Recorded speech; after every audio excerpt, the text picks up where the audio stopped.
নতুন চাকরিতে ঢুকেছি। কলকাতায় মেসে থাকি। দেশের বাড়িতে মা বাবা ভাই বোন সবাই আছেন। ছুটি ছাটায় বাড়ি আসি। একদিন বাড়ি থেকে খবর এলো মা ভীষণ অসুস্থ, আমি যেন এক্ষুনি বাড়ি চলে যাই। দুদিনের ছুটি নিয়ে বাড়ি চলে এলাম। মায়ের অচৈতন্য অবস্থা। দিনে 2-3 বার ডাক্তার আসছেন, এবেলা ওবেলা ওষুধ বদলে দিচ্ছেন। আমার বোন অক্লান্ত সেবা করছে। বাবা কিরকম থমথমে মুখে বসে আছেন। দুদিনের ছুটি ফুরিয়ে গেল। মায়ের অবস্থা কখনো একটু ভালো কখনো মন্দ। বোন আড়ালে আমায় ডেকে বললে, আমার বড্ড ভয় করছে, তুই আর কটা দিন থাক দাদা। বললাম, বুঝতেই পারছিস নতুন চাকরি, গিয়ে বলি যদি আরো কদিন ছুটি দেয়। তাহলে কাল ভোরেই চলে যা। ছুটি নিয়ে কিন্তু কালই আসবি, না হলে একা আমি থাকতে পারবো না। বাবা তো কিরকম হয়ে আছে।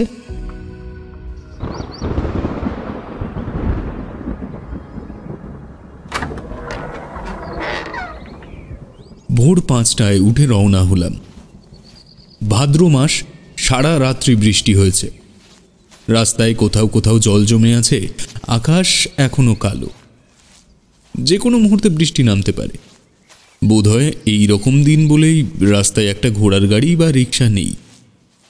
অগত্যা হাঁটা শুরু করলাম। স্টেশন ক্রোশখানেক দূরে। পথে কোনো একজনকেও দেখতে পেলাম না। আশ্চর্য, যারা রোজ যাতায়াত করে তারাও কেউ নেই। তাদের ঘুম ভাঙেনি নাকি?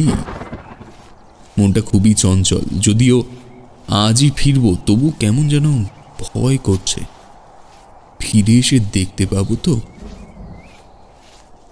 মনে পড়ল মাত্র 13 দিন আগের কথা। তখনও মা দিব্যি ভালো ছিল। মেসে জলখাবারের ব্যবস্থা নেই বলে মা 1 টিন মুড়ি আর নারকেল নাড়ু করে দিয়েছিল।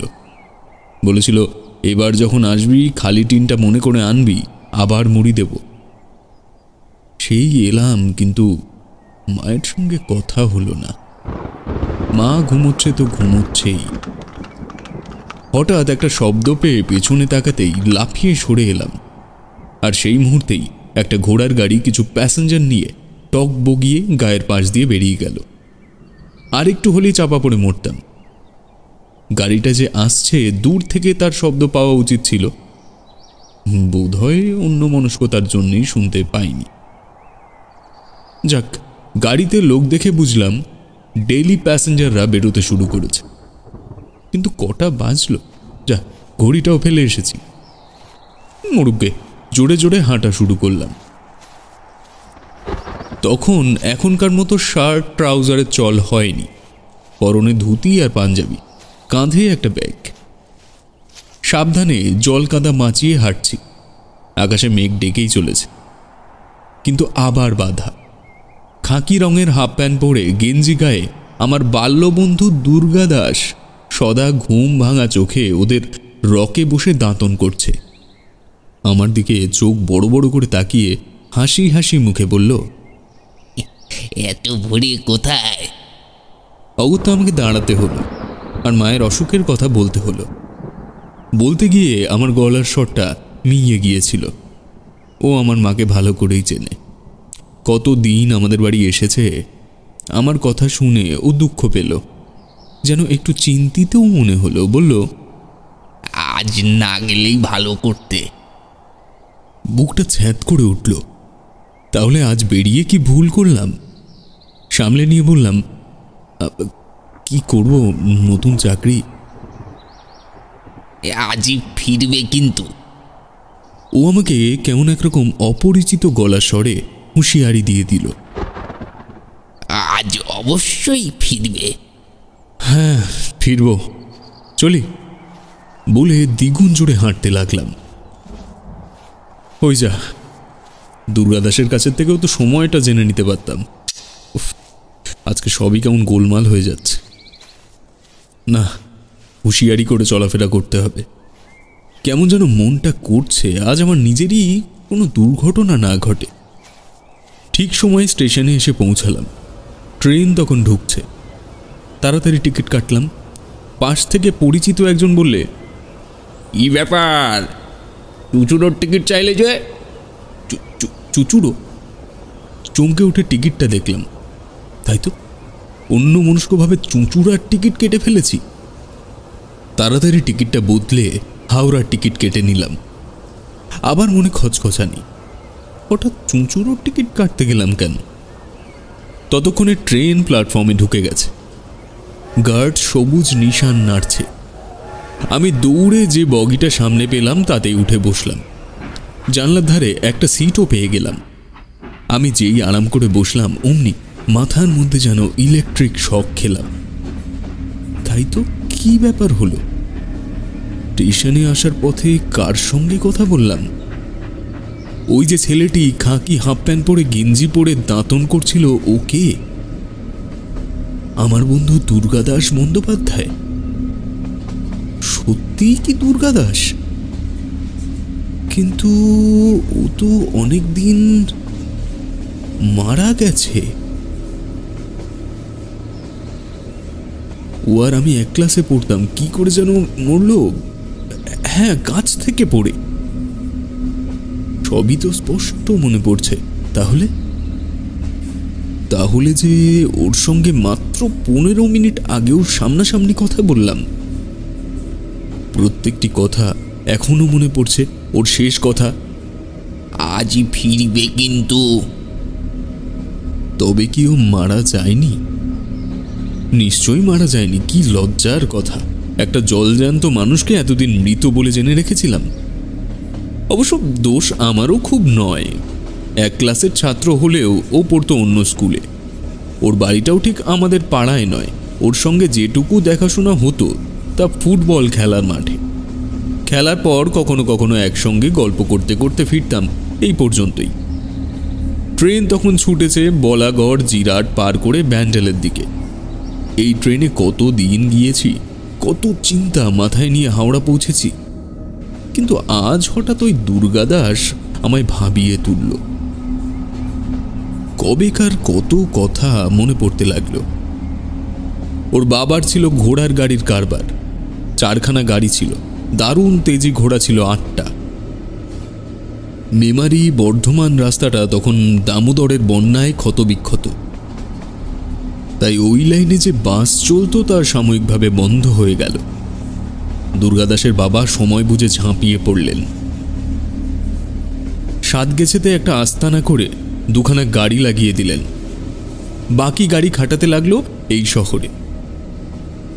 তখনও সাইকেল রিক্সার চল হয়নি। দুর্গাদাসের বাবা গাড়ির ব্যবসা করে বেশ 2 পয়সা করে নিলেন। দুর্গাদাস প্রায়ই বলতো, জানিস, আমার খুব শখ বড় হয়ে ঘোড়ার গাড়ির ব্যবসা করব। বলতাম, ভালোই তো। ও হেসে বলতো, তা বলে কচুয়ান রেখে নয়, তাহলে আমি নিজেই গাড়ি চালাবো। বলে হাতটা তুলে এমনভাবে টাগরায় একটা শব্দ করে হ্যাট হ্যাট করত যেন এখনই সে গাড়ি ছোটাচ্ছে। ওর রকম দেখে আমার খুব হাসি পেত। তারপর একদিন আমাদেরই রাস্তায় ওকে দেখলাম ঘোড়ার গাড়ির ওপরে কচুয়ানের পাশে খুব খুশ মেজাজে বসে রয়েছে। আবার কচুয়ানের হাত থেকে মাঝে মাঝে লাগামটা নিজের হাতে টেনে চাবুক ঘুরিয়ে নিজেই চালাচ্ছে। আমায় দেখে গাড়ি থামিয়ে এক মুখ হেসে চেঁচিয়ে উঠল, এই দোস্ত, গাড়ি চালাবি? বললাম, না ভাই, ভয় করে। ও হাসতে হাসতে বলতো, ভয়? পাগল, একেবারে পাগল। বলে গাড়ি ছুটিয়ে দিত। এইসব কবেকার কথা আজ হঠাৎই মনে পড়ল। ট্রেন ব্যান্ডেলে এসে পৌঁছেছে। এক ভার চা খেলাম। হঠাৎ মার কথা মনে পড়ল। মা এখন কেমন আছে কে জানে। মনে মনে প্রার্থনা করলাম, ভগবান এরই মধ্যে আমায় মাতৃহারা করো না। ট্রেন ব্যান্ডেল ছাড়ল। আবার মুখের উপর এলোমেলো চুল এসে পড়ার মতো দুর্গাদাসের কথা মনে পড়তে লাগলো। তখন ওদের ঘোড়ার গাড়ির ব্যবসা আর নেই। একদিন শুনলাম দুর্গাদাসের মায়ের খুব অসুখ, বাঁচবেন কিনা সন্দেহ। সেদিন খুব বৃষ্টি, আকাশে ঘন ঘোর। আমি ছাতা মাথায় দিয়ে গুটি গুটি পায়ে মাসিমাকে দেখতে গেলাম। আমি ছেলে মানুষ, জানি আমাকে কেউ গণ্য করবে না, তবু এই বিপদে দুর্গাদাসের কাছে থাকতে ইচ্ছে করল, সেই জন্যই আমার যাওয়া। তখনও আমি জানতাম না ছোট ছেলে হলেও আমি ওদের কতখানি কাজে লাগতে পারি। ব্যাপারটা এই, ডাক্তার সেদিন সকালে যে প্রেসক্রিপশন করেছেন সেই ওষুধ এখানে পাওয়া যাচ্ছে না, কাছের মধ্যে একমাত্র বর্ধমানে পাওয়া যেতে পারে। কাছে মানে তা 40 মাইল দূরে। বাস ছাড়া যাবার অন্য উপায় নেই, তাও কখন কোন বাস ছাড়বে তা কেউ স্ট্যান্ডে না গেলে বলতে পারবে না। ওষুধটা আনা খুবই জরুরি, তখনই আনা দরকার, কিন্তু এমন কাউকে পাওয়া যাচ্ছে না যাকে বর্ধমানে পাঠানো যায়। মায়ের মাথার কাছে বসে রয়েছে দুর্গাদাস, তার যাওয়ার প্রশ্নই ওঠে না। তখন আমিই বললাম, প্রেসক্রিপশনটা দিন, আমি নিয়ে আসছি। সবাই অবাক হলেন, এই জল বৃষ্টিতে আমি যাব? বললাম, দেরি করবেন না, দিন, ঠিক ঠিক নিয়ে আসব। আজ ভাবতে অবাক লাগে তখন কতই বা আমার বয়স, কিন্তু কারো বিপদে সাহায্য করার জন্যে মনটা এমনই তৈরি হয়েছিল যে কোনো বাধাই গ্রাহ্য করিনি। সেদিনই বিকেলের মধ্যে বর্ধমান থেকে ওষুধ এনে দিয়েছিলাম। দুর্গাদাসের মা ভালো হয়ে গিয়েছিলেন। সেই দুর্গাদাস, ওকে সত্যি বেঁচে আছে? তবে কি ওর মৃত্যুর খবরটা ভুল শুনেছিলাম? কিন্তু তারপর তো কখনো ওকে দেখিনি। যদিও বেঁচেই থাকবে তাহলে তো একদিন না একদিন দেখতে পেতাম। ওর বাড়ির কাউকেই দেখিনি। কি জানি, মাথাটা কেমন ঝিমঝিম করে উঠল। ঠিক করলাম মেসে গিয়ে আমার দেশের কাউকে জিজ্ঞেস করব, অবশ্য যদি তার দুর্গাদাসের কথা মনে থাকে। বেলা 9টা। তাড়াতাড়ি মেসে ঢুকেছিলাম। এখনই নিয়ে খেয়ে অফিস যেতে হবে। সিঁড়ির মুখে বিজয়ের সঙ্গে দেখা। ও আমার দেশের ছেলে, একসঙ্গে পড়তাম। আমায় দেখে ও চমকে উঠল, বলল, কি হয়েছে তোমার? চোখ বসে গেছে মুখে। বললাম, মায়ের খুব অসুখ। তাহলে চলে এলে কেন? বললাম, ছুটি নেব, আজই চলে যাব। বিজয় চলে যাচ্ছিল, ওকে ডাকলাম। ইতস্তত করে বললাম, আচ্ছা, তোমার দুর্গাদাসকে মনে আছে? দুর্গাদাস বন্দ্যোপাধ্যায়? বিজয় থমকে গেল, বলল, খুব মনে আছে, কিন্তু এতকাল পর হঠাৎ তার কথা? সে তো কবে মারা গেছে, মনে নেই? আম গাছ থেকে পড়ে। আমি শক্ত করে দরজার পাল্লাটা চেপে ধরলাম। কিন্তু ওদের বাড়ির কাউকে দেখি না কেন? দুর্গাদাস মারা যাওয়ার পরেই তো ওরা এখানকার পাট চুকিয়ে দিয়ে চলে গেল ওদের চুঁচুড়ার সাবেকি বাড়িতে। ওর মা তার কিছুদিন আগেই মারা গিয়েছিল এই লক্ষ্যে। কোনো রকমে টলতে টলতে উপরে উঠে এসে শুয়ে পড়লাম। আর কিছু ভাবতে পারছিলাম না। বৃষ্টির আর বিরাম নেই, বৃষ্টির সঙ্গে আবার ঝোড়ো হাওয়া। অফিস থেকে বেরিয়ে এমনই আমার ভাগ্য, আগের ট্রেনটা একটুর জন্য ধরতে পারলাম না। পরের ট্রেন ধরে যখন দেশের বাড়ির স্টেশনে পৌঁছালাম, রাত তখন 11:15। সমস্ত স্টেশন নিঝুম। 2-4 জন প্যাসেঞ্জার যারা নামলো তারা ছাতা মাথায় দিয়ে বেরিয়ে গেল। আমি ছাতা নিতেও ভুলে গিয়েছিলাম। স্টেশন থেকে নেমে স্ট্যান্ডে এসে দেখি একটি গাড়ি বা রিক্সাও নেই, চারিদিকে ঘুট ঘুটে অন্ধকার। সর্বনাশ, এই বৃষ্টিতে বাড়ি পৌঁছাবো কি করে? এদিকে মায়ের জন্য মন ছটফট করছে। মা কেমন আছে কে জানে, গিয়ে দেখতে পাবো তো। একটা শেডের নিচে কোনো রকমে মাথা বাঁচিয়ে দাঁড়িয়ে আছি। বিদ্যুৎ চমকালো। ক্ষণিকের সেই আলোয় দেখলাম দূরে তেঁতুল গাছটার তলায় একটা ঘোড়ার গাড়ি দাঁড়িয়ে আছে।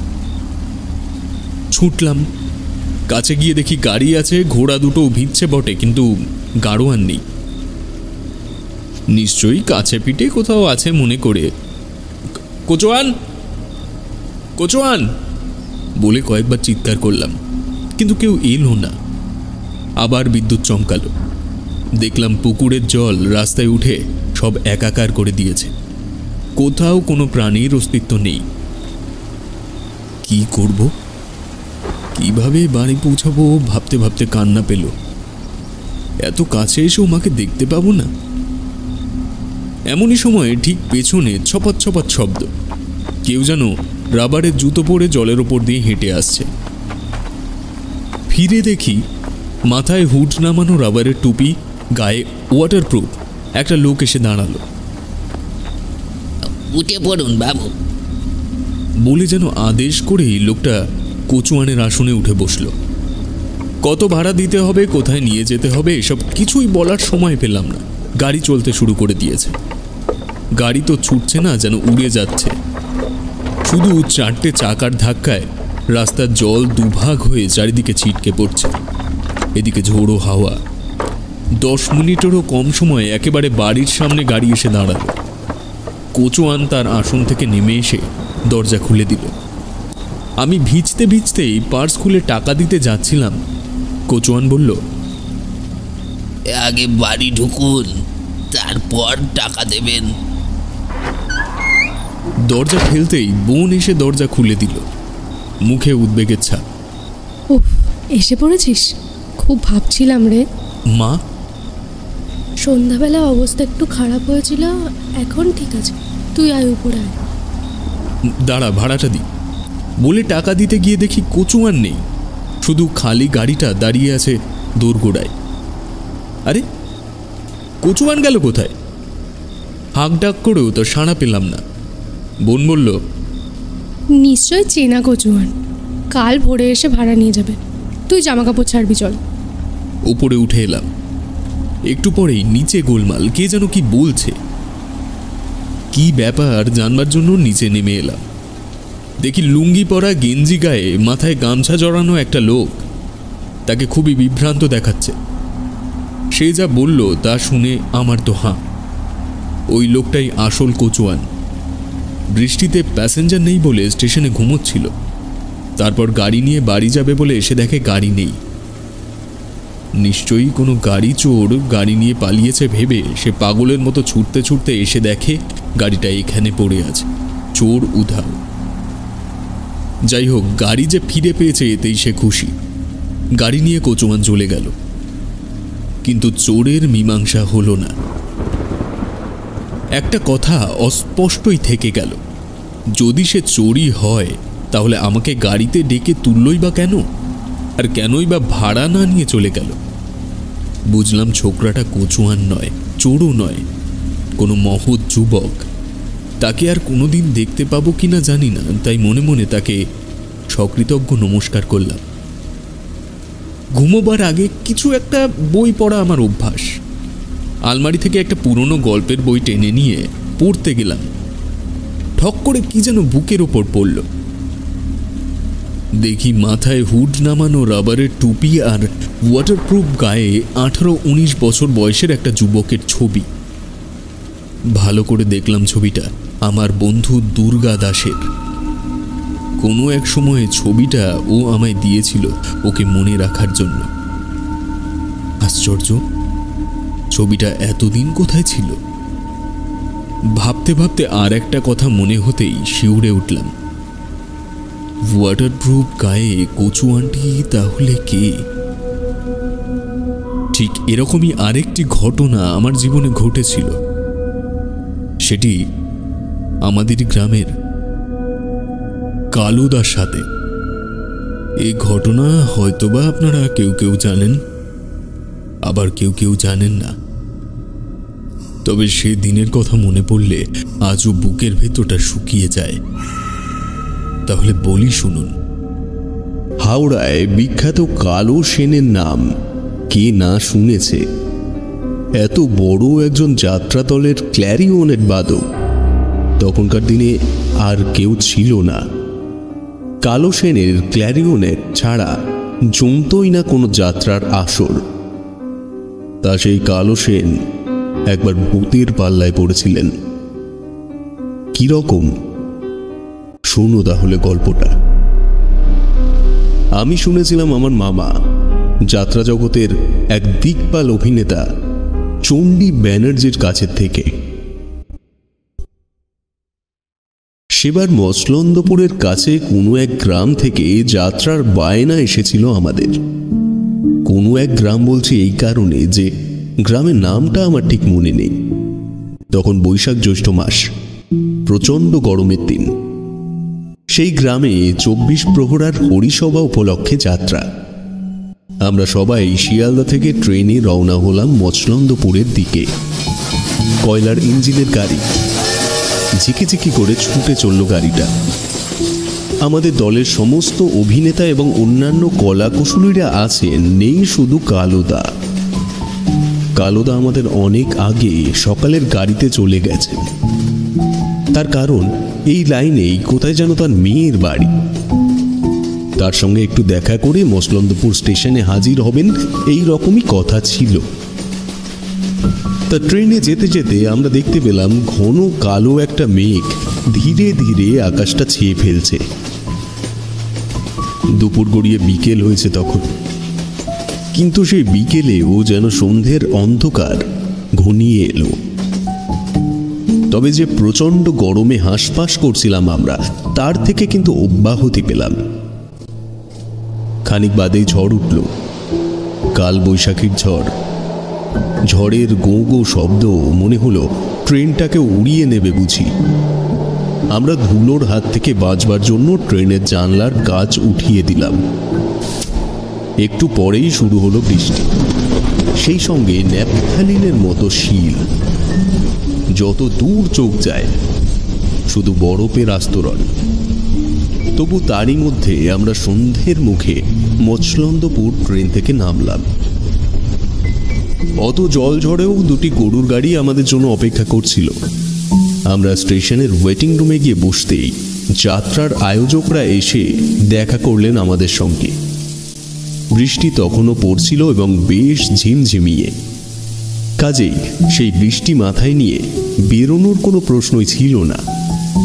তবুও ওদের আয়োজক দুলালবাবু বললেন, মহাশয়গণ, আপনারা যে সেই কলকাতা থেকে এত দূরে গাওনা গাইতে এসেছেন, এতে আমাদের কৃতজ্ঞতার শেষ নেই। তবে দোহাই আপনাদের, এই দুর্যোগ দেখে ফিরে যাবেন না যেন। আজ রাতে না হয় কাল রাতেও গাওনা আমাদের হবে। দুর্যোগের ব্যাপারে আমাদের তো কোনো হাত নেই, এসব হচ্ছে গিয়ে বিধির বিধান। তাই আমরা বললাম, আর না না, ফিরে যাওয়ার কোনো প্রশ্ন ওঠে না, সে ব্যাপারে আপনারা নিশ্চিন্ত থাকতে পারেন। কিন্তু মুশকিল হচ্ছে আমাদের কালুদাকে নিয়ে। কালো সেনের ক্লারিওনেট ছাড়া আমাদের যাত্রা তো জমবে না। তা সেই কালুদাই যে নেই। আসেন নাই তিনি? না, এইখানেই কোথাও যেন তার মেয়ের বাড়ি। উনি সকালের গাড়িতে মেয়ের বাড়িতে এসেছেন। কথা ছিল এই গাড়িতেই উনি আমাদের সঙ্গে এসে একসঙ্গে যাবেন। তার জন্য অবশ্য চিন্তার কিছু নেই। যা দুর্যোগ গেল তাতে মনে হয় উনি ঠিক সময় এসে ট্রেন ধরতে পারেননি। পরের গাড়ি কখন? সে তো রাত 12টায়। সর্বনাশ! এখন তাহলে কি করা যাবে? চিন্তার কিছু নাই আপনাদের। বৃষ্টি থামলে আপনারা এগিয়ে চলুন। তারপর যদি উনি রাত 12টার গাড়িতে আসেন, তাহলে তাকে নিয়ে যাওয়ার ব্যবস্থা আমরা করিয়ে রাখব। আমরা বললাম, তা না হয় হলো, কিন্তু যদি তিনি 12টার গাড়িতেও না আসেন তাহলে কি হবে? কি আর হবে বাবু, মানুষের সুখ অসুখ তো আছেই। একান্ত উনি আসতে না পারেন, ক্লারিওনেট বাজানোর লোক আমরা আশপাশের গ্রাম থেকেই ধরে আনবো। মনের মতো হয়তো হবে না আপনাদের, তবু কাজটা তো চালিয়ে দেবে। আমরা এবার স্বস্তির নিঃশ্বাস ফেললাম। কেননা কালো সেনের ক্লারিওনেট ছাড়া আমাদের যাত্রার দলকে কেউ যে মেনে নেবে তা কিন্তু ভাবতেই পারিনি। বেশ একটু রাত করেই বৃষ্টি থামল।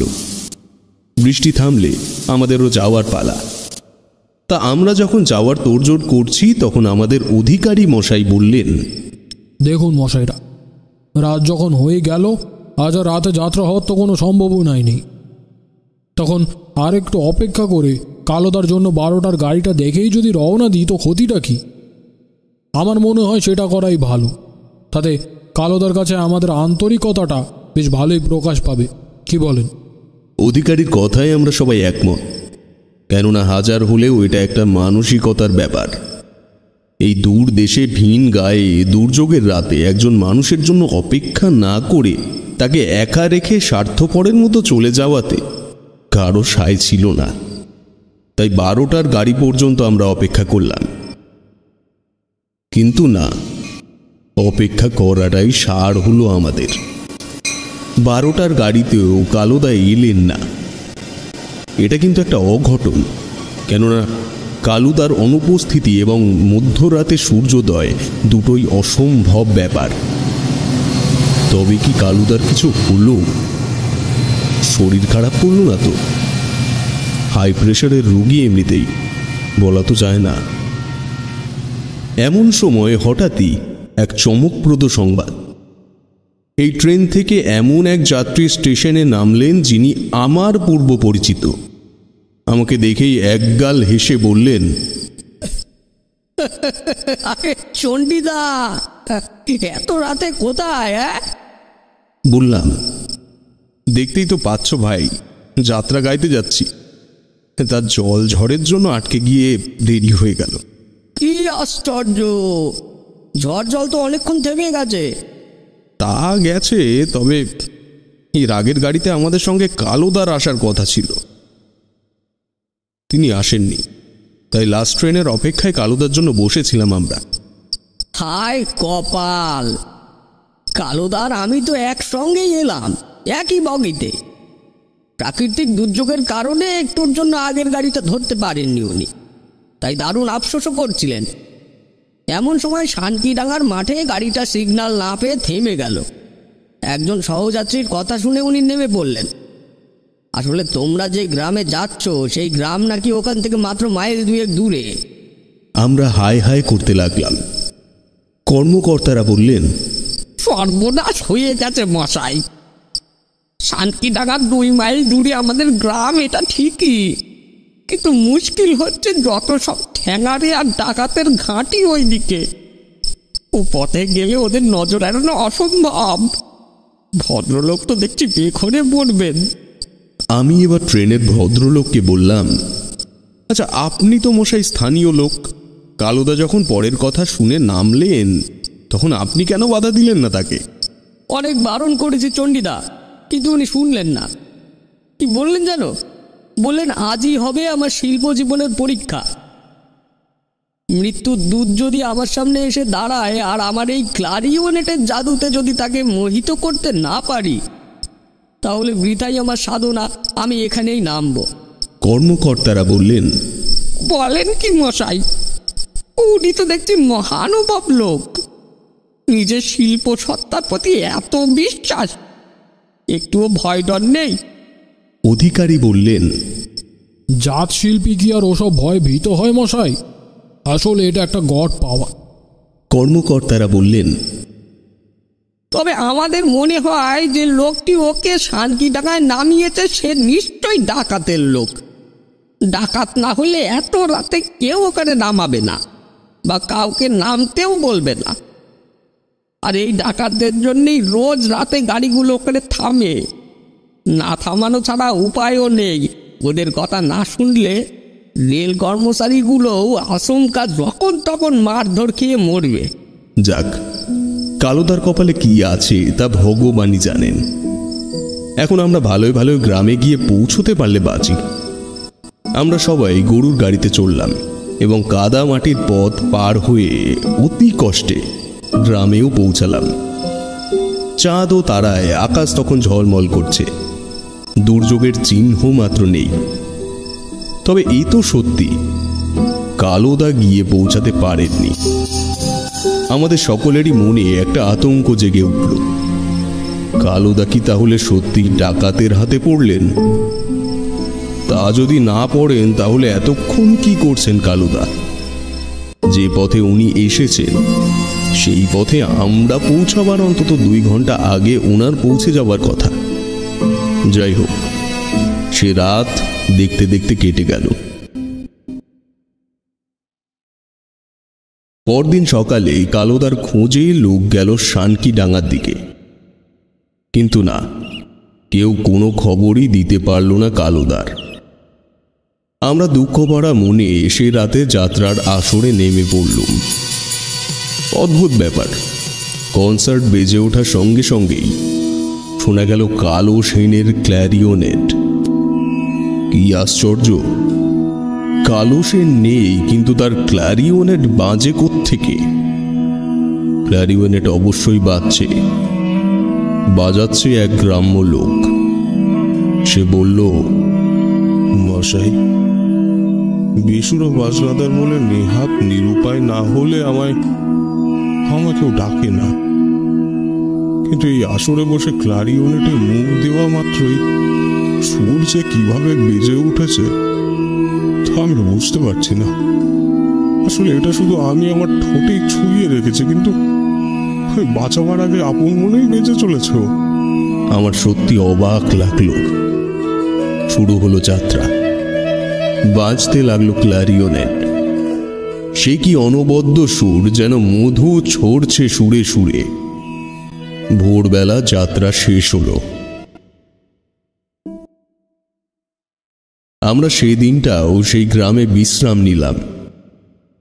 আমরা 2-3 জন বন্ধু মিলে নিজেরাই একবার কালোদার সন্ধানে বেরিয়ে পড়লাম সেই শানকিডাঙ্গার মাঠের দিকে। এটা আমাদের কর্তব্য। আমরা তার খোঁজ খবর না নিয়ে ফিরে যাই কি করে? শানকিডাঙ্গার আশেপাশের গ্রামের লোকরা বলল, বাবু, আমরা কুখ্যাত লোক। চুরি ডাকাতি আমরা করি বটে, তবে একজন শিল্পী লোককে আমরা শুধু শুধু মেরে ফেলবো কেন? তবে সে রাতে আমরা সবাই যাত্রার আসরেই ছিলাম। তারপর ঝড় জলে যেদিকে পেরেছি পালিয়েছি। আমাদের মনে হয় তিনি নিশ্চয়ই পথ ভুল করে অন্য কোথাও চলে গেছেন। কেননা সে রাত্রে ওকে পথ বলে দেওয়ার মতো লোকও তো কেউ ছিল না গ্রামে। কথাটা অবিশ্বাস্য নয়, কিন্তু পথ ভুল করে কোথায় বা যেতে পারেন কালোদা? তবে কি কালোদা মারা গেছেন? তার প্রেতাত্মাটা ট্রেনের ওই ভদ্রলোককে দেখা দিয়ে অন্যের কথা শুনে শানকিডাঙ্গায় নেমে যান, এবং কালোদার প্রেতাত্মাই ওই আনাড়ি গ্রাম্য ক্লারিওনেট বাদকের বংশীতে ভর করেন।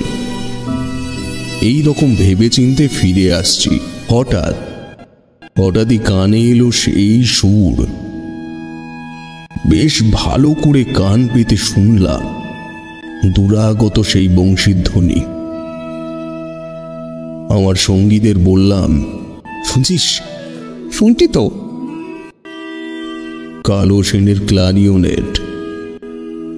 ডাকাত গ্রামের লোকেরা বলল, বাবু, এই বাঁশিটা কিন্তু পরশু ঝড় জলে রাত থেকে একভাবে বেজে চলেছে। আমরা ভাবছি আপনাদেরই যাত্রা দলের কেউ বোধহয় বাজাচ্ছে। কিন্তু শব্দটা আসছে কোন দিক থেকে? ওগলার বন পার হয়ে সাপের কামড় এড়িয়ে শ্মশানের দিকে বাঁক নিতেই ক্লারিওনেটের সুর প্রকট হলো। আর শ্মশানের কাছাকাছি যেই না গেছি, অমনি আনন্দে উল্লাসিত হলাম আমরা। সে কি অপূর্ব সুর! কালো সেনের ক্লারিওনেটের জাদুতে সেই বনাঞ্চলে নিভৃত শ্মশানে যেন মরা গাছে ফুল ফুটেছে। আহা, এই না হলে কালোদা! আমরা পায়ে পায়ে এগিয়ে গেলাম। গিয়ে দেখি এক অদ্ভুত কাণ্ড। শ্মশানের পরিত্যক্ত একটি মাটির ঘরে দামি কার্পেটের আসনে রাজার পোশাক পরে বসে আছেন কালুদা। মাথায় উষ্ণীষ, কপালে চন্দন টিপ, গলায় গন্ধরাজের মালা। কালুদা মুদিত নয়নে এক মনে তার ক্লারিওনেট বাজিয়েই চলেছেন। আমরা বিস্ময়ে হতবাক। সবাই একজোটে বললাম, কালুদা, কালুদা, কালুদা, এ কালুদা, কালুদা, কালুদা। কালুদা শুনতেই পেলেন না আমাদের কথা। আমরা আবার ডাকলাম, ও কালুদা, কালুদা, কালুদা, কালুদা, আপনি এখানে বসে কি করছেন? আমরা যে চারিদিকে আপনাকে খুঁজে বেড়াচ্ছি। কিন্তু কে শুনে কার কথা? কালো সেনের ক্লারিওনেট আরো মধুর সুরে বাজতে থাকে। অবশেষে আমি গিয়ে গায়ে হাত দিলাম, আদর করে ডাকলাম, কালুদা। এতক্ষণের সংগীত ফিরে পেলেন কালুদা। আর কি আশ্চর্য! আমি স্পর্শ করা মাত্র সেই উষ্ণীষ রাজপোশাক, দামি কার্পেটের আসন কোথায় যেন মিলিয়ে গেল। রইল শুধু গলার গন্ধরাজের মালাটা। কালুদা হতভম্ব হয়ে আমাদের মুখের দিকে তাকিয়ে বললেন, এ কি, তোমরা এখানে কেন? আপনি এখানে কেন? আমি কোথায়? আপনি শ্মশানে। শ্মশানে? আমি মারা গেছি নাকি? না, এখনো মরেননি, তবে আমরা না এলে মরে যেতেন। কালুদাকে আমরা ধরাধরি করে তুলে দাঁড় করালাম। কালুদা বললেন, কি ব্যাপার বলো তো? কি থেকে কি সব হয়ে গেল যেন, আমি তো কিছুই বুঝতে পারছি না।